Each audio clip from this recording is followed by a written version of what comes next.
Sveiki, šį kartą pakalbėsime apie tai, kaip greitai ir efektyviai galima sukurti reklamą. Ko gero daugelį teko pabuvoti tokioje būsenoje, kuri apibūdinama kaip kūrybiškumo krizė. Arba kitaip sakome, mūza neaplankė. Tačiau dirbant su reklama tokia būsena nebus geras pasiteisinimas jūsų darbdaviui ar juo labiau užsakovui. Tačioje video paskaitoje sužinosite, kaip efektyviai generuoti naujas idėjas ir jas pritaikyti kuriant reklamas. Pradėkime nuo to, kaip išgydyti arba įveikti kūrybiškumo krizę. Generuodami idėjas pasitelkime įvairius metodus, ko gero vienas dažniausiai naudojamų minčių lietus. O ką, jei jūs vienas galėtumėte pasiūlyti kur kas daugiau originalių idėjų, nei sugeneruoja visi jūsų kolegos kartu? Tai įmanoma žinant kelis paprastus žingsnius. Pradėkime nuo objekto, kurį mes norėtume reklamuoti. Tai gali būti bet kas. Tarkim, pripučiamas guminis asilas. Na gerai. Sakysite, jog tokiam daiktui nebus sunku sukurti reklamą, nes jis gan neįprastas ir įdomus savaime. Jis gali reklamuoti žaislų parduotuvę, zoologijos sodą, akciją gyvūnams, pristatyti ekologinės problemas ir panašiai. Gerai, paimkime kažką paprastesnio ir nuobodesnio. Pakaba. Įsivaizduokite, jog pas mus ateina klientas ir sako, jau 10 metų gaminame šias pakabas ir kažkodėl jų nebeperka. Reikia efektyvios ir originalios reklamos. Ar galite mums padėti? Žinoma, atsakysit, kodėlgi ne? Užsakovas išėjo, o jūs pasinerėte į kūrybinės kančias. Pakaba sukasi, pakaba nesisuka, pakaba gali kabėti, gali nekabėti. Ką dar gali ši pakaba, ko negali kitos? Ir štai čia jums pravers kūrybiškumo algoritmas su keliais paprastais žingsniais. Kaip galime panaudoti pakabą apart rūbų kabinimo? Kuo ji ypatinga? Pradėkime generuoti idėjas. Pirmas žingsnis.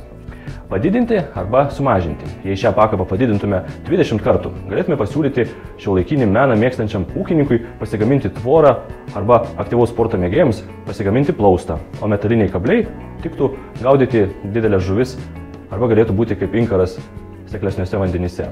O vieną iš pakabų patvirtinus vertikalioje padėtyje gautume puikų rėmą būriai. Štai jums ir ekologiška vandens transporto priemonė. Padidinkime pakabą šimtus ar net tūkstančius kartų. Kokių idėjų tada kils?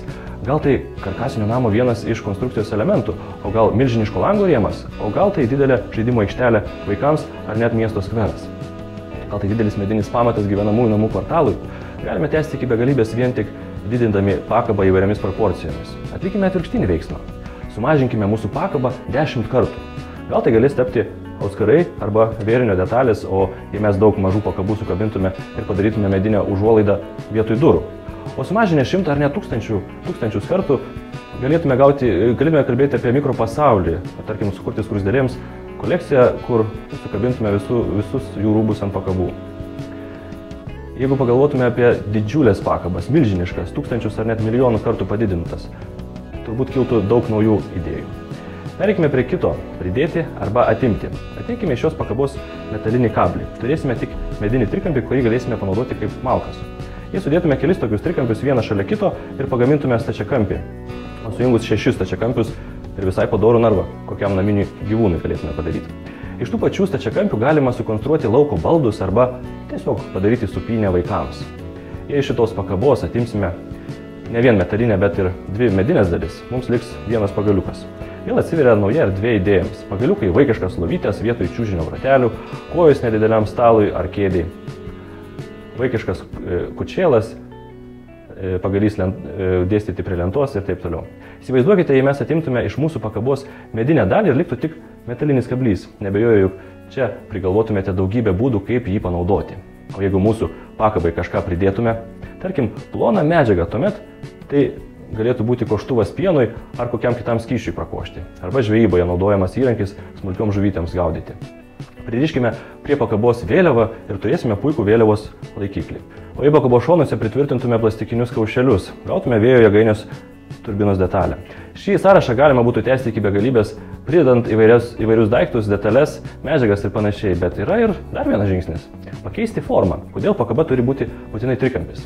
Jei būtų apskritimas arba kvadratas arba ovalas ar kita geometrinė figūra, netaisyklinga forma ir panašiai. Vėl galėtume prigalvoti įvairiausių idėjų, kur panaudoti mūsų pakabą. Dar vienas žingsnis – pasiskolinti idėjų iš kitų sričių. Ką tai reiškia? Paimkime bet kokią sritį, tarkim kulinariją. Ką galima būtų su pakaba nuveikti virtuvėje? Būtų puikiai džiovykla rankšluosčiams arba laikiklis samčiams sukabinti. Galima pakabą pakabinti ant puodo krašto ir virti pririštas prie pakabos dešrelės arba rūkyti mėsas rūkykloje. Su šia pakaba nenusideginant galima paimti karšto puodo rankenas. naudoti kaip padėklą įkaitusiai keptuvai ir panašiai. Daugybė idėjų vien tik iš vienos srities, jei nukeliautume, tarkim, pas gaisrininkus, kad ten galėtume nuveikti su pakaba. Gal panaudoti ją kaip rėmą, prie kurio galima pritvirtinti 3 gesinimo žarnas ir naudoti didelių gaisrų gesinimui. Arba įsivaizduokite, jog mums reikia pažymėti pavojingą zoną ir aptverti stop juostą. Pakabos galėtų pasitarnauti kaip kuliukai juostos laikymui. Lipant metalinėmis kopėčiamis per didelius šalčius galima pakabas naudoti kaip kablius, įsikibti į kopėčias, kad rankos nenušaltų. Pakabą galima pakabinti ant diržo ir ant jo sukabinti daugybę naudingų dalykų ar įrankių, kurių gali prireikti gesinant gaisrą. Po gaisro su pakaba galima išsikrapštyti iš batų padų purvą arba pamasažuoti pavargusius raumenis. Vėlgi šį sąrašą galima tęsti iki begalybės. Na ir dar vienas žingsnis – pakeisti medžiagą. Jei pakaba bus ne iš metalo ar medžio, o iš, tarkim, vandens, sušalusio. Ledinės pakabas galėtume sukabinti didelėme šaldiklyje ir naudoti vietoj ledukų bare gaminant kokteilius. Įsivaizduojat, sudarot šaldiklį, sukabinat ledinę pakabą ir metate į kokteilį. Sušaldytas pakabas galima naudoti ir prekybos centruose. Ant jų padėta šviežia žuvis ar kitos jūros gėrybės. Šaldytas pakabas galima naudoti kaip laikmatį. Įsivaizduokite, jog mums reikia, kad po 5 minučių koks nors daiktas nukristų.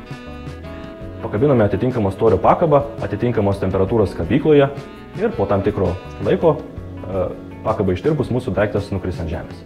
Užtenka su ledais, pagalvokite, jei ši pakaba būtų iš popieriaus ar iš gumos, o gal iš tešlos ar aukso, ar sugalvotumėte dar įvairių idėjų, kaip panaudoti pakabą. Net nebejoju, kad taip. Taigi aptarėme 5 žingsnius, ką galima padaryti su daiktais generuojant idėjas. Tačiau jei mes tuos žingsnius dar derintume tarpusavyje, tarkim, pakeistume medžiagą, formą ir pasiskolintume idėjų iš kitų sričių, atsirastų dar daugybė naujų idėjų, kaip panaudoti mūsų atrodytų nieko neišsiskiriančią pakabą. Kai kuriems tikriausiai kyla klausimas, o ką veikti su visomis šitomis idėjomis? Ar jos gali būti kažkuo naudingos? Kas iš to, jei mes sukabinsime ledinės pakabas šaldiklyje? Kaip iš to sukurti reklamą? O jūs pagalvokite apie įdomiausias ir įsimintiniausias reklamas. Ar tai tos reklamos, kur sakoma, tai puikiai medinė pakaba, ant jos galima sukabinti net 10 rūbų. Bet palaukite, tai dar ne viskas. Čia dar tilps ir kelnes. Juk originalios ir milijonus peržiūrų internete sulaukiančios reklamos dažniausiai ir išsiskiria neįtikėtinais pasakojimais, keisčiausiamis idėjomis ar kitokiu požiūriu į paprastus dalykus. Bet apie pačias reklamas ir kaip iš idėjų generavimo stadijos pereiti prie konkrečių reklamos scenarijų pakalbėsime antroje dalyje, kurią rasite paspaudę šią nuorodą.